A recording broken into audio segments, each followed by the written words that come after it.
sing, but I can't speak. I'm paralyzed when you're next to me, running on dreams, 'cause I can't see how this could be reality.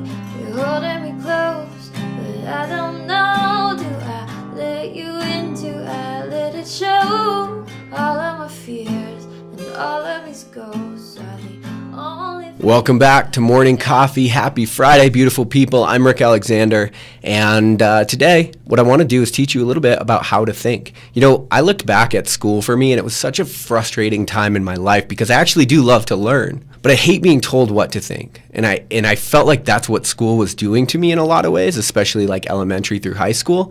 And so what I've realized in my own journey of personal development and trying to figure my shit out is the fact that it's much more beneficial for someone to teach you how to think, regardless of whether or not they tell you what to do. Because if you can come to the answer for yourself, you can figure out how it most affects your life, and then you know the process of coming to the right answer, which is, I think, the most important part.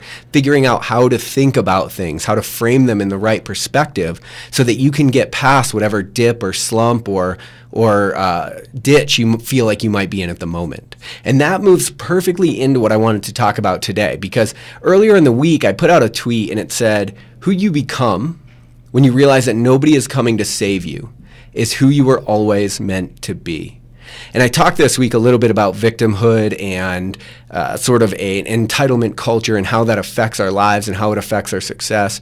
But I think that tweet, that idea, really hits home because at some point, if you think about the areas where you're not getting success in, you do have to realize that nobody's coming to save you, and that the best thing that you can do is build a raft and to start rowing.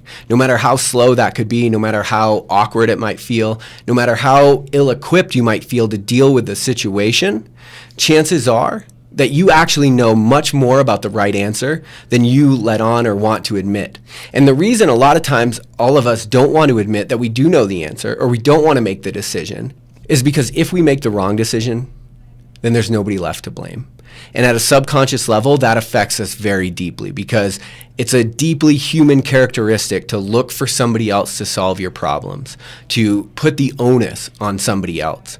But if you can learn this muscle of shifting your perspective when you're in struggle and learning how to come about the answers for yourself, you're positioned for success in any area of life because you're the one that learned how to cultivate it for yourself.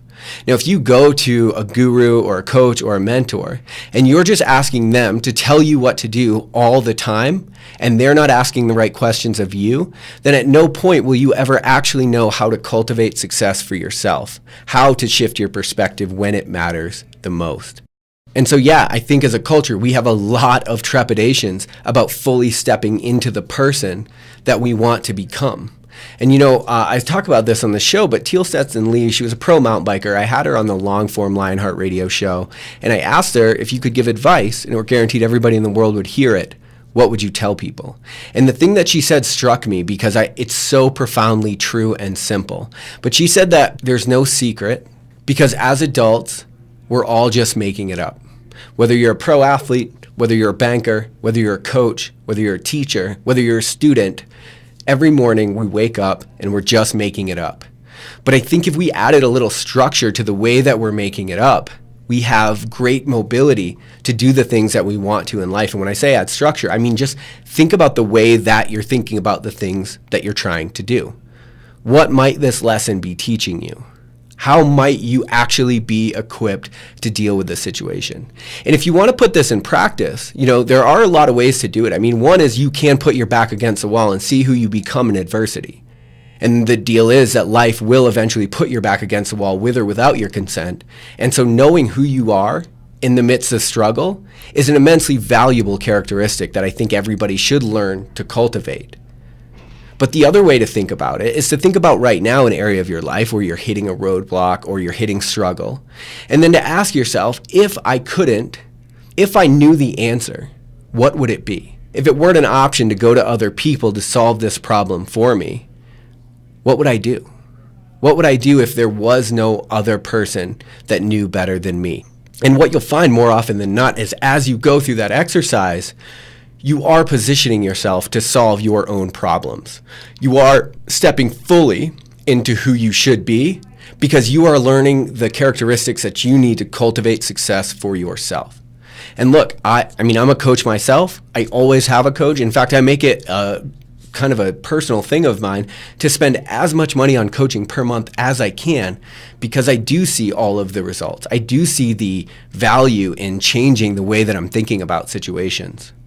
But the problem comes when you expect the people that you're hiring to do the work for you or to tell you the work. And I think I struggled for a long time because in the entrepreneurial space, I was hitting roadblocks and I just wanted someone to tell me what I needed to do next. But the reality is it's my business. I created the whole thing. There is no next step. There is no playbook. You're just literally creating your life as you go. And so it's an extreme example, but it really highlights the fact that you do have to rely on yourself to get the answers that you might want in order to be successful in any given area in life.